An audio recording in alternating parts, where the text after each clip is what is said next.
My name is Veronica Mussie. I'm a mother and a wife. I live in Manassas, Virginia. So my story begins in February 2010. We just celebrate our 10th anniversary wedding. And so I always eat one of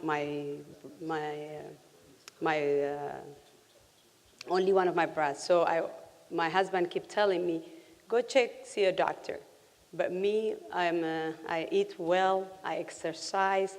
So I said, no, nothing will happen to me. I never fear of any, sickness or any of them. But anyways, my husband happened to be in the field of science, so he urged me because he was in his head, I guess he thought, because I'm only eating one of my breasts, so he pushed me. But for a woman, your daily life is important than what will bring you life. So I kept going with my kids, with the regular life. But eventually, I went and checked to the doctor. So obviously, the doctor saw something, and they suggested me to do biopsy. I did biopsy, and they told me it was cancerous. Then I was I thought I'm going to die the next day. I have no clue of because I've never experienced either back in home or here, because we don't share. So I have no clue what will happen to me and all. So anyways, but the doctors bombard me with a lot of schedules, and to put it in a nutshell, everything went well, thanks to the Lord. I was stage 3. I have to go through chemo, radiation, and mastectomy. My son was 2 years, and the disease itself is hard, and the treatment is also worse. But thanks to the Lord, I beat the disease and also the treatment, and I'm grateful that I'm here now. But so I'm originally from Ethiopia. So after the treatment, then I'm grateful to this nation. So everything I received, the treatment, the help was excellent. But I never share also, due to our culture, it's a taboo that we can't share even about cancer, so I never share except my husband. But we have 3 kids, so we were struggling. There was a lot going on. So eventually I have to open up and share my story. Then I start getting help.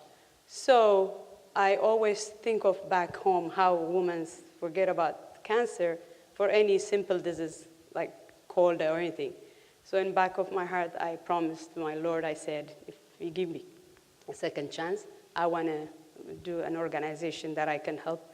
At least I can create awareness to those women. So with all the support of my friends and family, I created Alpha Breast Cancer Support Service.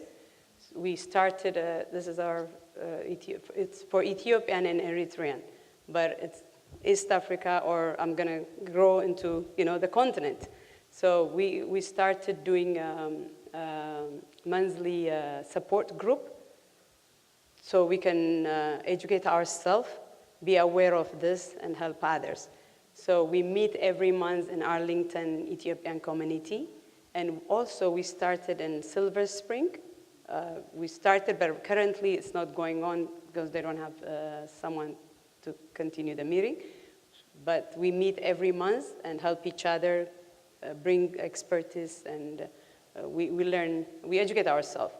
And also every year we do, this is our 6 years, every year we do a walk. That's our biggest fundraising.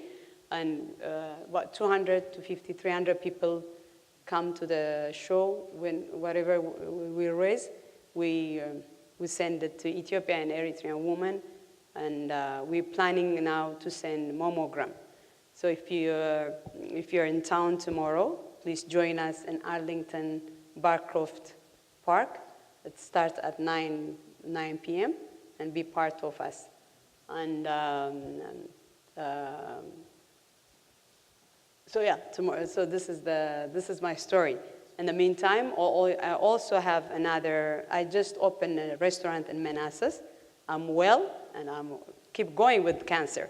So I have a restaurant in Manassas. Thank you.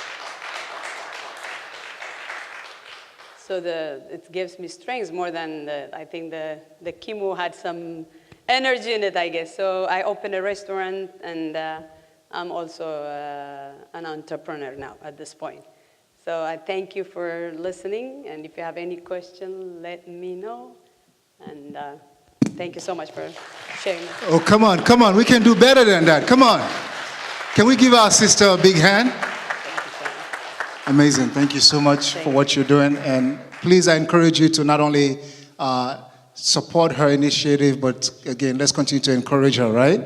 I mean, as I said, there's so many powerful stories that we're hearing. Thank you so much again, my sister. Thank you. All right, take care.